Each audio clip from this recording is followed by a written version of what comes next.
A ruthless manager fired a pregnant cashier in front of a packed store just because she couldn't scan items fast enough.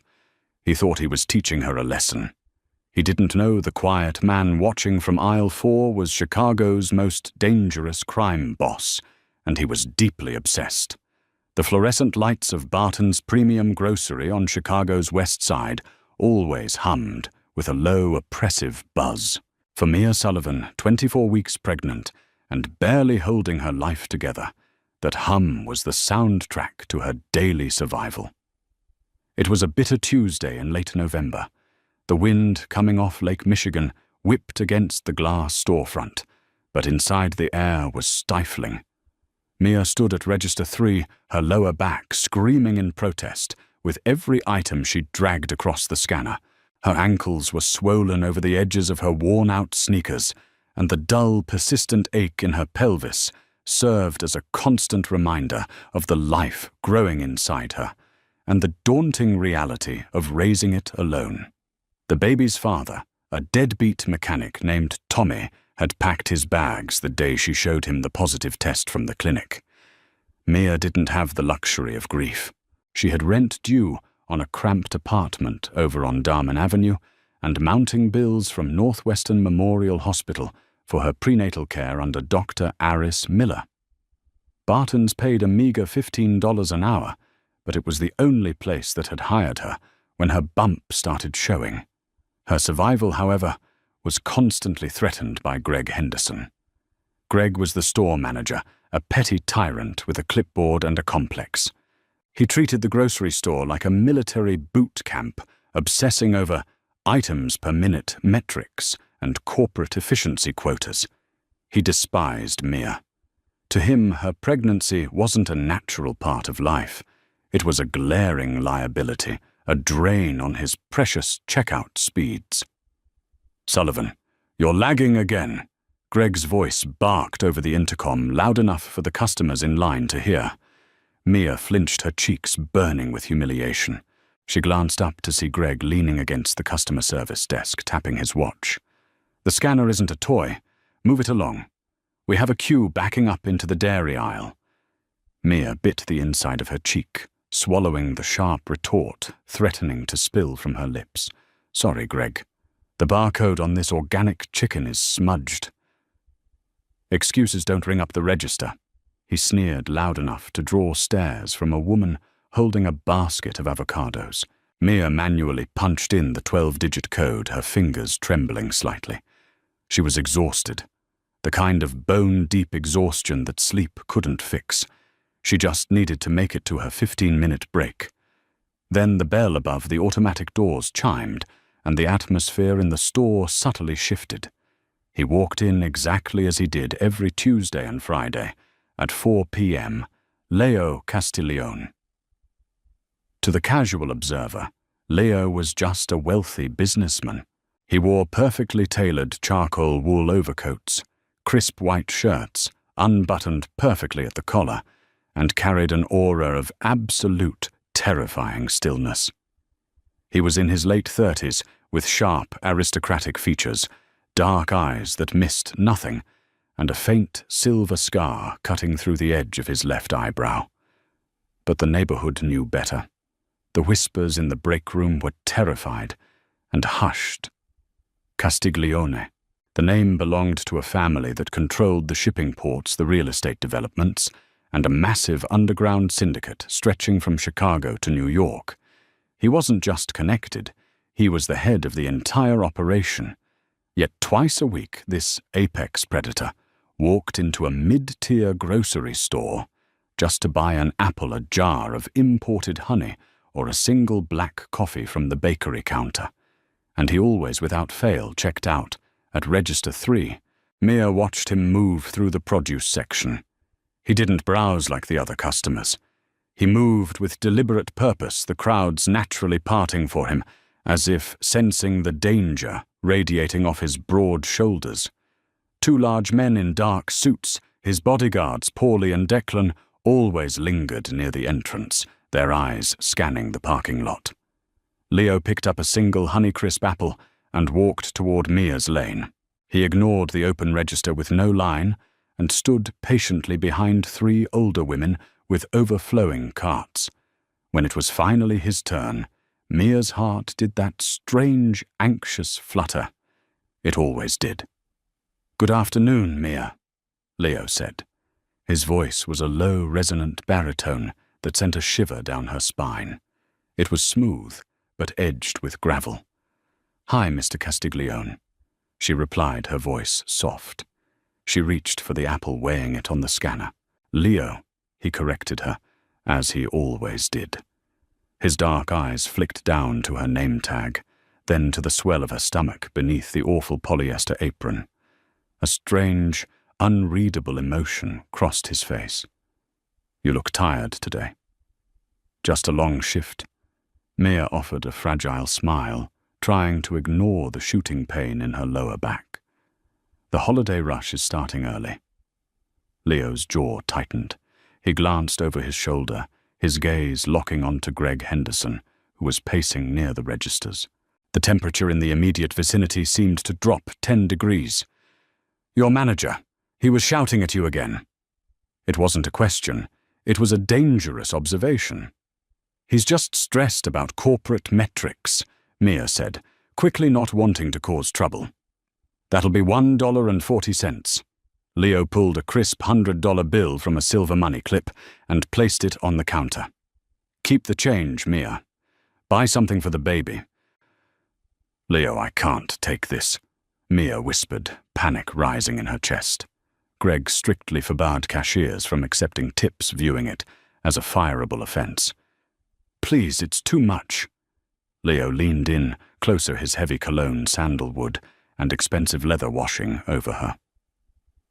"I don't take money back once it leaves my hand. Hide it. And if that manager speaks to you like a dog again, you let me know."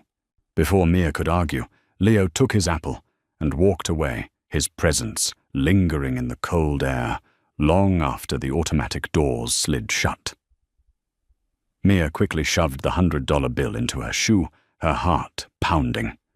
She didn't understand why a man who could buy and sell the entire city was so fixated on a pregnant, broke cashier. She only knew that when he looked at her, she felt entirely safe. But that safety was an illusion, one that Greg Henderson was about to shatter completely. Friday, December 2nd.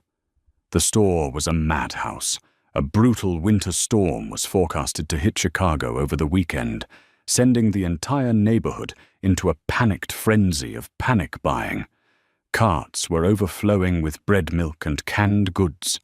The lines stretched deep into the aisles, and the fluorescent lights seemed to buzz louder than ever. Mia had been standing on her feet for 6 hours straight. Her authorized break was supposed to happen an hour ago, but Greg had coldly denied it, citing the store's all-hands-on-deck emergency protocol. "Nobody sits until the lines are cleared. Sullivan." Greg had snapped when she asked for 5 minutes to drink some water. "Pregnancy isn't a disability. Work through it." By 5:30, PM Mia was running on fumes. Her vision was blurring at the edges, and a sharp, stabbing pain. Braxton Hicks contractions, doctor. Miller had warned her was wrapping around her abdomen. She gripped the edge of the conveyor belt, taking a ragged breath. Her current customer was a woman draped in expensive fur, aggressively tapping her manicured nails against her purse. "Can you move any slower?" the woman snapped. "I have a dinner reservation in Lincoln Park in 45 minutes. "I'm sorry, ma'am. I'm going as fast as I can." Mia gasped, scanning a heavy glass jar of imported marinara sauce, but her hands were shaking. As she lifted the jar to place it in the bag, a fresh wave of pain shot through her stomach. Her grip faltered. The heavy glass slipped from her fingers. Crash! The jar shattered violently against the linoleum floor. Thick red sauce splattered across Mia's shoes, the customer's boots, and the checkout lane. The woman shrieked, jumping back. "Look what you did! My boots are ruined, you incompetent idiot!" The noise cut through the chaotic hum of the store. Within seconds, Greg Henderson was storming down the aisle, his face purple with rage. "What the hell is going on here?" Greg roared, looking at the mess, and then glaring at Mia, who was leaning heavily against the register, clutching her stomach. I dropped it. I'm sorry, Greg. I had a cramp." "A cramp." Greg cut her off, his voice echoing loudly enough to silence the surrounding registers. "You shattered a $20 jar of sauce because you had a cramp. I am sick of your excuses, Sullivan." "Greg, please, I just need to sit down for a minute." "No, you don't need to sit down. You need to leave." Greg stepped closer, pointing a thick finger an inch from her face. "I told corporate you were a mistake. You're too slow, you're clumsy, and you're costing me money. Pack your things, Mia. You're fired. Right here, right now." Tears sprang to Mia's eyes. The public humiliation was suffocating. Customers were staring, whispering. "Greg, please." She begged, her voice cracking. "I need this job. I have the baby coming. I have rent." "Not my problem," Greg sneered, crossing his arms. "I need cashiers, not incubators. Grab a mop, clean up your mess, and get out of my store." "She isn't cleaning up a damn thing." The voice sliced through the tension like a straight razor. It wasn't loud, but it possessed a terrifying, commanding weight that froze the blood in Greg's veins. The crowd parted instantly. Leo Castiglione stepped to the front of Register 3. He wasn't wearing his overcoat today, just a tailored black suit that emphasized the broad, violent lines of his shoulders.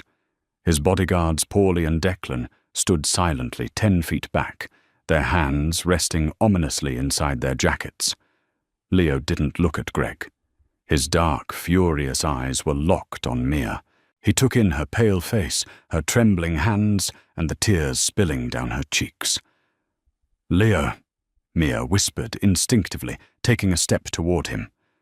Leo reached across the counter, his large, warm hand gently gripping her shaking wrist. "Are you in pain?" "Mia," he asked softly, completely ignoring the stunned manager. I'm okay," she choked out. Greg, recovering his bravado, puffed out his chest. "Excuse me, sir, this register is closed, and this is an internal employee matter. Step back." Leo finally turned his head to look at Greg.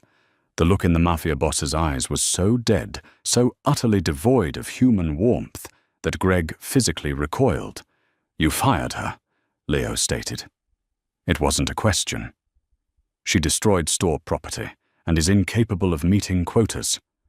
Greg stammered, his voice losing its confident edge. "I'm the manager here. I decide who works. Now back away before I call security." Leo let out a low, dark chuckle that made the hair on the back of Mia's neck stand up. "Security," Leo mused. He slowly reached into the inner pocket of his suit jacket and pulled out a sleek black smartphone. "Tell me, Greg, who owns this particular chain of Barton's?" "Arthur Penhaligon," Greg answered, trying to sound authoritative, but failing miserably. "Corporate is based in New York, and they back my decisions." Leo dialed a single digit on his phone and put it to his ear. The entire store was dead silent, save for the hum of the refrigerators. "Arthur," Leo said into the phone, his voice deceptively casual. "It's Leo Castiglione. Yes, I'm well. Listen to me closely. You own the Bartons on Lincoln Avenue in Chicago. I want it." Greg's jaw dropped. The wealthy woman in the fur coat gasped and backed away. Leo listened for a moment, his eyes never leaving Greg's sweating face. "I don't care about the quarterly margins, Arthur. I want the deed transferred to Castiglione Holdings by Monday morning. Name your price, double it, and send the paperwork to my lawyers. Or I'll have the Port Authority embargo every shipping container of imported goods your entire franchise relies on." A long pause. "Good doing business with you, Arthur." Leo hung up the phone and slipped it back into his pocket. He looked at Greg, tilting his head slightly. The predator had caught its prey. "You don't work for Arthur Penhaligon anymore." Greg, Leo said, his voice dropping to a lethal whisper, you work for me. And as the new owner of this establishment, I'm instituting a change in management. Greg's face drained of all color. You can't just buy a grocery store over a fired cashier. I just did, Leo said smoothly. He stepped around the register, walking right through the spilled marinara sauce, and stood inches from Greg's face. You fired her publicly. You humiliated her. You put her and her child under immense stress. So here is what is going to happen, Greg.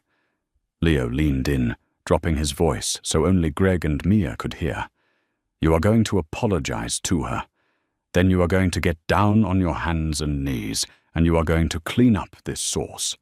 When you are finished, you will pack your desk and you will never set foot in the city of Chicago again. Because if I ever see you near Mia Sullivan again, I won't buy the building you're standing in. I'll bury you under it. Greg was trembling so violently, he looked like he might collapse. He looked into Leo's eyes and saw exactly what the underworld of Chicago already knew. Leo Castiglione did not make empty threats. I apologize, Mia. Greg choked out, tears of absolute terror forming in his eyes. Leo pointed a scarred finger at the floor.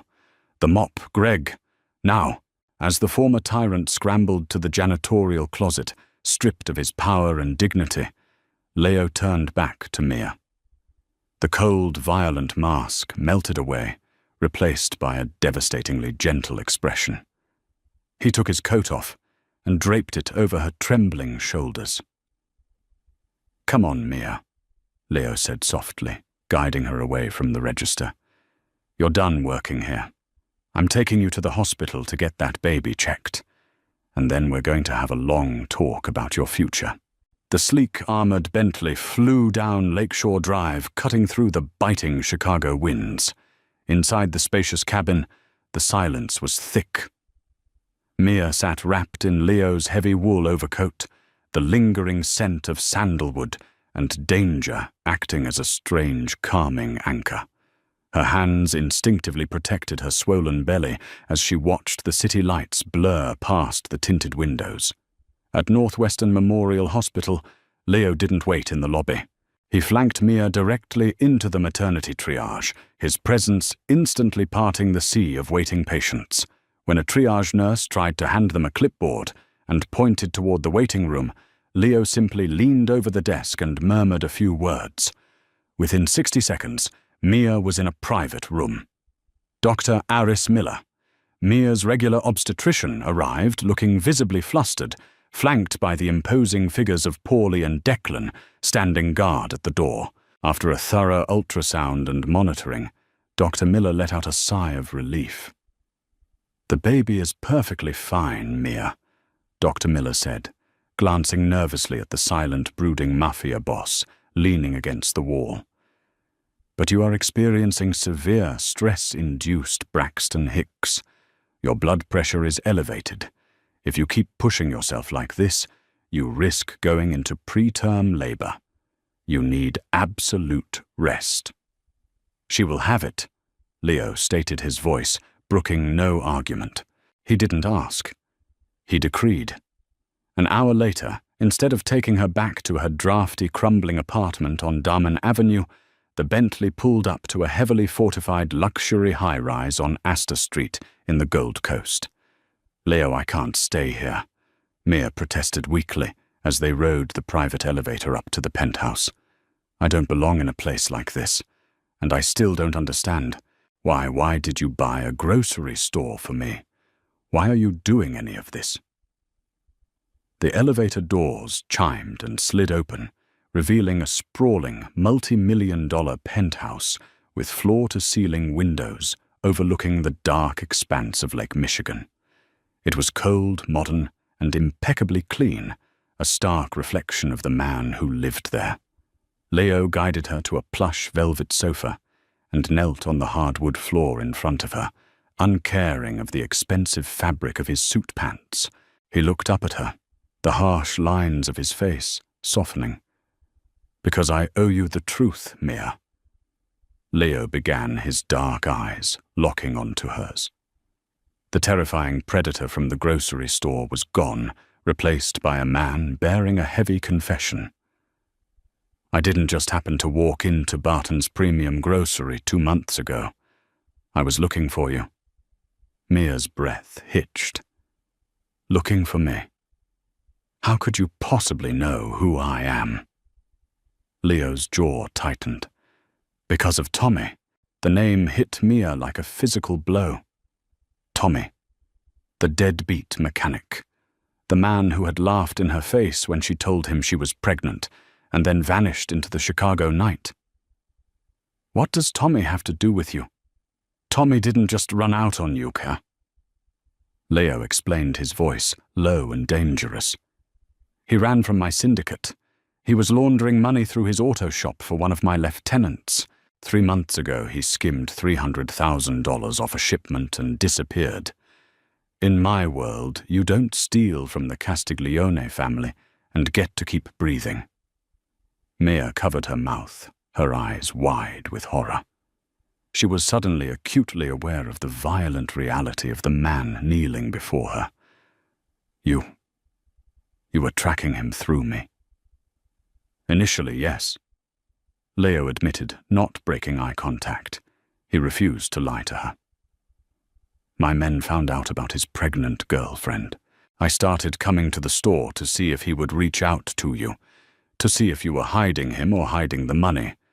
I didn't know, Mia whispered, tears welling in her eyes. I swear to you, Leo, I haven't seen him since the day I took the test. He left me with nothing. I know, Leo said softly, reaching up to gently wipe a tear from her cheek with his thumb. It took me exactly 2 days of watching you to realize you were entirely innocent. I watched you stand on your feet for 10 hours a day. I watched you count pennies to buy prenatal vitamins. I watched that arrogant manager scream at you while you carried another man's child, doing everything in your power to survive. Leo's eyes darkened, a possessive fire burning in his irises. I came to that store as a predator looking for a thief, but watching you, it changed me. I found myself counting the hours until I could see you again. I found myself wanting to rip the throat out of anyone who spoke down to you. The debt Tommy owes me meant nothing anymore. All that mattered was making sure you were safe. Mia stared at him, her heart hammering against her ribs. The most dangerous man in Chicago was kneeling at her feet, confessing a dark, twisted, yet overwhelmingly protective devotion. You're safe now, Mia. Leo promised, his hand resting gently on her swollen stomach. This is your home.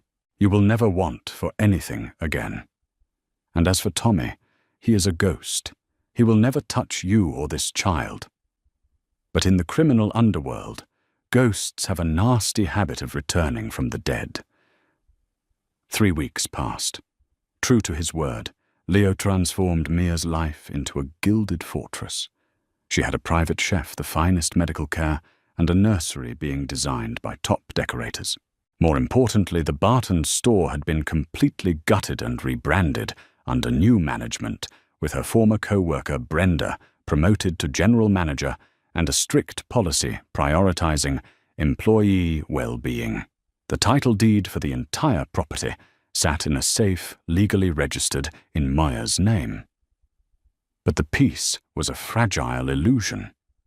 It happened on a snowy Thursday afternoon. Mia had insisted on visiting the store to see the renovations accompanied by Declan. She missed the neighborhood, and she wanted to thank Brenda personally. Declan was waiting by the armored SUV in the back alley, while Mia stepped out the rear employee exit, buttoning her coat. A hand clamped down over her mouth, dragging her backward into the shadows between 2 dumpsters. Mia thrashed wildly, screaming against the filthy, calloused hand. Shut up, it's me!" A desperate, raspy voice hissed in her ear. Mia's blood ran cold. She recognized the smell of stale beer and motor oil. She bit down hard on the hand tasting blood and shoved backward. Tommy stumbled back, clutching his bleeding fingers. He looked terrible. His face was gaunt, his eyes darting frantically, and he was shivering in a thin jacket. "Tommy!" Mia gasped, clutching her stomach, panic flooding her system. "What are you doing here? Are you insane? I need your help, Mia," Tommy begged, stepping toward her. "The Castiglione crew is hunting me. I heard the rumors on the street. I heard the boss himself bought this store for you. You're sleeping with him, aren't you? You're his new pet. Don't you dare!" Mia spat, stepping back, her fear morphing into burning anger. "You abandoned us. You left me to starve." "I didn't have a choice," Tommy sneered, grabbing her wrist roughly. "Listen to me. If he likes you, you can get the money. You can get me the 300 grand. Tell him to call off the hit mayor. If you don't, I'll go to the cops. I'll tell them about him, about his operations. I'll take you down with me." "You wouldn't even make it to the precinct." The voice was a death knell in the snowy alley. Tommy froze, dropping Mia's wrist as if it burned him. Slowly he turned around. Leo Castiglione stood at the end of the alley, blocking the only exit. Declan and Paulie flanked him, their weapons already drawn and leveled directly at Tommy's chest. Leo wore his charcoal overcoat, his hands casually resting in his pockets, but his eyes were black pits of absolute rage. "Leo." Mia breathed, her knees trembling. Leo didn't look at her. He didn't want her to see the violence he was about to unleash. "Declan, secure Mia. Put her in the car." "No, wait!" Tommy shrieked, backing against the brick wall. "Castiglione, please, I can get the money, I just need time." Declan quickly moved forward, ushering a shaking Mia toward the warm SUV, but she couldn't look away. Leo walked slowly toward the mechanic, his leather shoes crunching softly in the fresh snow. "You stole from my family, Thomas. That carries a penalty. But that isn't why you're going to die today." Leo stopped a few feet away. He pulled his right hand from his pocket. He wasn't holding a gun. He was holding a sleek silver switchblade. "You touched her," Leo whispered, his voice trembling with a terrifying, barely contained fury. "You abandoned your child, you left her to rot, and then you dared to lay your hands on her in my city.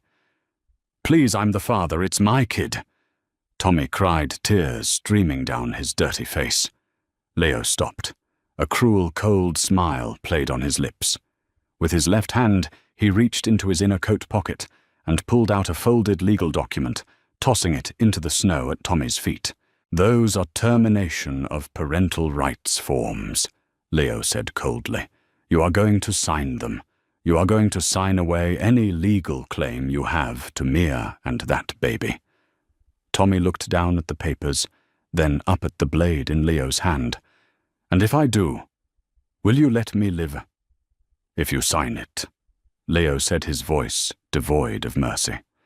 "My men will put you on a cargo ship bound for Eastern Europe tonight. You will never return to the United States. If you ever try to contact Mia, if you ever breathe her name, I won't send my men. I will hunt you down myself."